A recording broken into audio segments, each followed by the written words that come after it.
ಶಾಸ್ತ್ರಿಗಳೇ, ತಾವು ಹೇಳಿದ್ರಿ ಬ್ರೇಕ್ಗೂ ಮುನ್ನ 8 ರಾಶಿಯವರಿಗೆ ಶುಕ್ರನ ಬದಲಾವಣೆಯಿಂದ ವಿಶೇಷವಾದ ಫಲ ಸಿಗುತ್ತೆ ಅಂತ.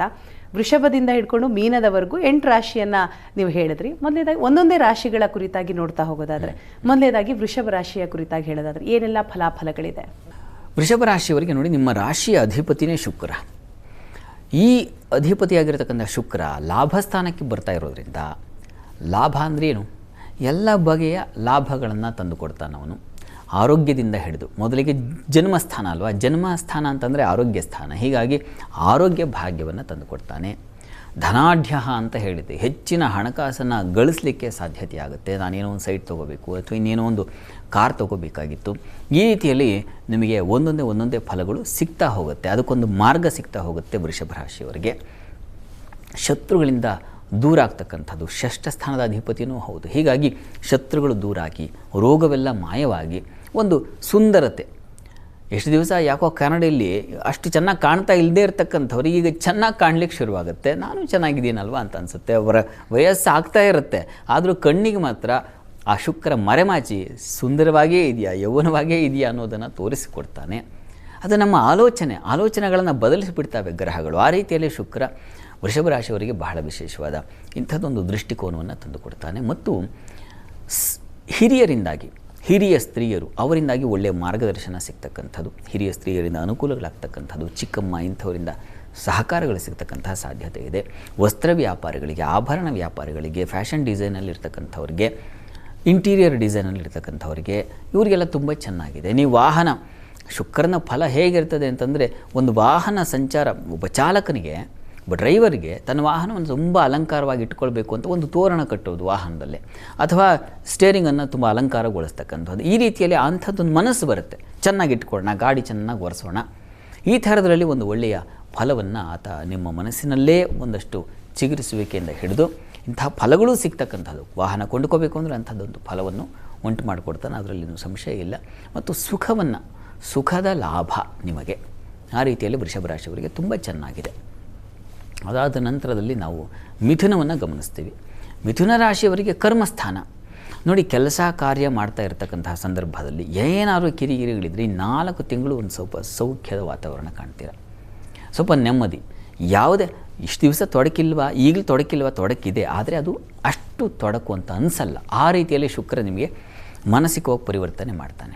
ಮತ್ತು ಹೊಸ ಕೆಲಸಗಳಿಗೆ ಅಪ್ಲೈ ಮಾಡಿದರೆ ಆ ಕೆಲಸಗಳಿಂದ ನಿಮಗೆ ಅಧಿಕಾರ ಸಿಗ್ತಕ್ಕಂಥದ್ದು, ಅಥವಾ ಕೆಲಸಗಳೇ ನಿಮಗೆ ಪ್ರಾಪ್ತಿಯಾಗ್ತಕ್ಕಂಥದ್ದು, ಕೆಲಸದಲ್ಲಿ ಇರ್ತಕ್ಕಂಥವರು ಉನ್ನತ ಸ್ಥಾನಕ್ಕೆ ಹೋಗ್ತಕ್ಕಂಥದ್ದು, ಈ ರೀತಿಯಲ್ಲಿ ಗೌರವ ಪ್ರತಿಷ್ಠೆ ಎಲ್ಲ ಬರ್ತಕ್ಕಂಥದ್ದು, ನಿಮಗೆ ಪ್ರಶಂಸೆಗಳು ಬರ್ತಕ್ಕಂಥದ್ದು, ಯಾವುದೋ ಒಂದು ಗುರುತಿಸ್ದೆ, ಎಷ್ಟು ದಿವಸ ನನ್ನ ಕೆಲಸ ಗುರುತಿಸಲಿಲ್ಲ ಅಂತೀವಲ್ಲ, ಹಾಗೆ ಐಡೆಂಟಿಟಿ ಸಿಗ್ತಕ್ಕಂಥದ್ದು ಆಗಬಹುದು. ಆ ರೀತಿಯಲ್ಲಿ ತುಂಬ ಚೆನ್ನಾಗಿದೆ. ಅದು ಕರ್ಮಸ್ಥಾನ. ಹೀಗಾಗಿ ಹೊಸ ಕೆಲಸಗಳಿಗೆ ನೀವು ನಿಮ್ಮನ್ನು ತೊಡಗಿಸ್ಕೊಳ್ತಕ್ಕಂಥದ್ದು, ಹೊಸದೊಂದು ಕೆಲಸ ಪ್ರಾರಂಭ ಮಾಡೋಣ ಅಂತಿದ್ದೀನಿ, ಅದಕ್ಕೆ ಒಳ್ಳೆಯ ಕಾಲ ನೋಡಿ. ಇದು ಕರ್ಮಾಧಿಪತಿ ವ್ಯಯದಲ್ಲಿ ಇರಬಹುದು, ಆದರೆ ಶುಕ್ರನ ಬಲದಿಂದಾಗಿ ಅಂಥ ಆಲೋಚನೆ ಹೊಳೆಯುತ್ತೆ. ಅಂಥವ್ರ ಸಹವಾಸ, ಅಂಥವ್ರ ಸಹಕಾರ, ಒಂದು ಮಾರ್ಗದರ್ಶನ ಇವೆಲ್ಲ ಸಿಗ್ತಾ ಹೋಗುತ್ತೆ. ಅದರಲ್ಲಿ ಏನು ಸಂಶಯವೂ ಇಲ್ಲ ಖಂಡಿತ. ಬಹಳ ಮುಖ್ಯವಾಗಿ ಶುಕ್ರ ರಂಗಕರ್ಮ ಇವುಗಳನ್ನು ಪ್ರತಿನಿಧಿಸ್ತಕ್ಕಂಥ. ಹೀಗಾಗಿ ಕಲಾವಿದರಿಗೆ ಇಷ್ಟು ದಿವಸ ಮನೆಯಲ್ಲಿದ್ದೆ ಯಾವುದೋ ಒಂದು ಕಾಲ್ ಬರಲಿಲ್ಲ ಅಂತಂದರೆ ಈಗ ನೋಡಿ ಒಂದು ಹೊಸ ಪ್ರಾಜೆಕ್ಟನ್ನು ಕೈಗೆತ್ತಿಕೊಳ್ತಕ್ಕಂಥದ್ದು ಆಗಬಹುದು, ಅಥವಾ ಹೊಸ ಕಡೆ ಅವಕಾಶ ಸಿಗ್ತಕ್ಕಂಥದ್ದು, ವಿದೇಶ ಅವಕಾಶಗಳು ಸಿಗ್ತಕ್ಕಂಥದ್ದು ಆಗಬಹುದು. ಹೀಗೆ ಅಂಥ ಕಲಾಕ್ಷೇತ್ರದಲ್ಲಿರ್ತಕ್ಕಂಥ ಎಲ್ಲರಿಗೆ, ಒಬ್ಬ ಲೈಟ್ ಬಾಯಿಂದ ಹಿಡಿದು ನಿರ್ದೇಶಕರವರೆಗೆ, ಯಾವುದೇ ರಂಗದಲ್ಲಿ ಅಂಥವರಿಗೆ ಬಹಳ ವಿಶೇಷವಾದ ಅನುಕೂಲ ಆಗ್ತಕ್ಕಂತಹ ಸಾಧ್ಯತೆಯನ್ನು ಗುರುತಿಸ್ತೀವಿ ಈ ಮಿಥುನ ರಾಶಿಯವರಿಗೆ. ಮತ್ತು ಹೂವಿನ ವ್ಯಾಪಾರಿಗಳಿಗೆ, ಹಣ್ಣಿನ ವ್ಯಾಪಾರಿಗಳಿಗೆ, ಅವನು ಹೈನುಗಾರಿಕೆಗೆ ಪ್ರಸಿದ್ಧಿಯಾಗಿರ್ತಕ್ಕಂಥದ್ದು, ಮತ್ತು ವ್ಯಾಪಾರದಲ್ಲಿ ಬಹಳ ಕೌಶಲ್ಯ. ಶುಕ್ರಗ್ರಹ ಮೊದಲಿಂದಲೂ ಭೃಗು ಅಲ್ಲಿಂದ ಹಿಡ್ಕೊಂಡು, ಪುರಾಣಗಳಿಂದ ಹಿಡ್ಕೊಂಡು ಅವನ ಕೌಶಲ್ಯ ಏನಪ್ಪ ಅಂದರೆ ಮಾರ್ಕೆಟಿಂಗ್ ಮಾಡೋದು. ಅವರಿಗೆ ನೋಡಿ ಶುಕ್ರನ ಅನುಗ್ರಹದಿಂದಾಗಿ ತುಂಬ ಸ್ಪೆಷಲ್, ಅದರಲ್ಲಿ ಅರ್ನಿಂಗ್ಸ್ ಸಾಧ್ಯತೆ ಇದೆ. ತುಂಬ ಮಾತಾಡುವ ಕೌಶಲ್ಯ ಚೆನ್ನಾಗಿರ್ತದೆ. ಶುಕ್ರನ ಪ್ರಭಾವ ಇದ್ದರೆ ಹಾಗೆ ಒಂದು ಬೀಸಿದ್ರೆ ಸಾಕು 10 ಮಾವಿನಕಾಯಿ ಉದುರುತ್ತೆ. ಆ ರೀತಿಯಲ್ಲಿ ಚೆನ್ನಾಗಿದೆ ಮಿಥುನ ರಾಶಿಯವರಿಗೆ. ವೃತ್ತಿಯ ಕ್ಷೇತ್ರದಲ್ಲಿ ಒಳ್ಳೆಯ ಸ್ಥಾನಗಳಿಕೆಗೆ ಅವಕಾಶ ಖಂಡಿತ ಇದೆ, ಅದನ್ನು ಸೂಚಿಸ್ತಾ ಇದೆ. ಇನ್ನು ನಂತರ ನಾವು ಕರ್ಕಟಕ ರಾಶಿ, ಭಾಗ್ಯಸ್ಥಾನ, ಅದೃಷ್ಟ ಸ್ಥಾನದಲ್ಲಿ ಒಂದು ಶುಭಗ್ರಹ, ಅದರಲ್ಲೂ ಶುಕ್ರನಂಥವನು ಲಾಭಾಧಿಪತಿ ನಿಮಗೆ ಮತ್ತು ಸುಖದಾಧಿಪತಿ. ಹೀಗಿದ್ದಾಗ 2 ಬಗೆಯ ಲಾಭಗಳು ಅದೃಷ್ಟಗಳು ಕಾಣುತ್ತೆ.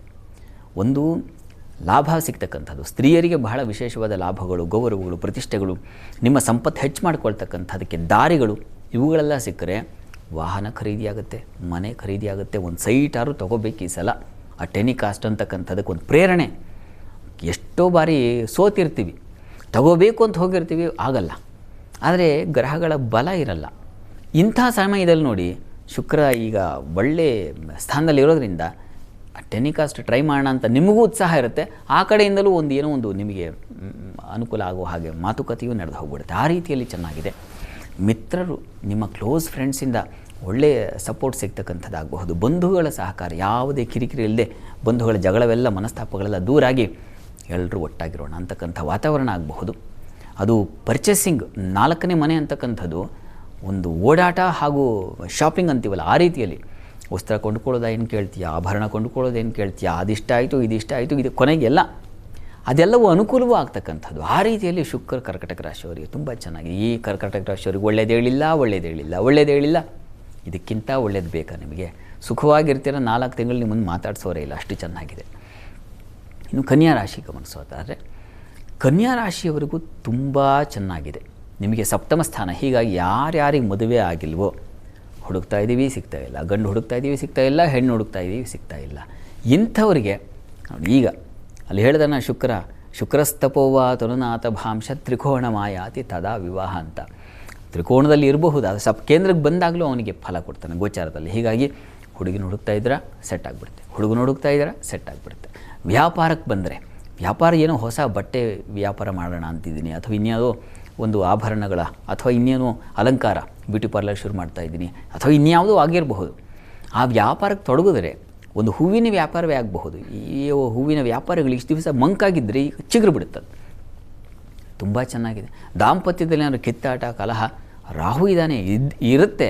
ಆದರೆ ಆ ಕಿತ್ತಾಟದ ಮಧ್ಯೆಯೂ ಒಂದು ನಗು, ಆ ಕಿತ್ತಾಟದ ಮಧ್ಯೆಯೂ ಒಂದು ಕವನ, ಒಂದು ವಿಹಾರ, ಒಂದು ಸಂಚಾರ, ಈ ಥರದ್ದು ಕಾಣಲಿಕ್ಕೆ ಖಂಡಿತ ಅವಕಾಶ ಇದೆ.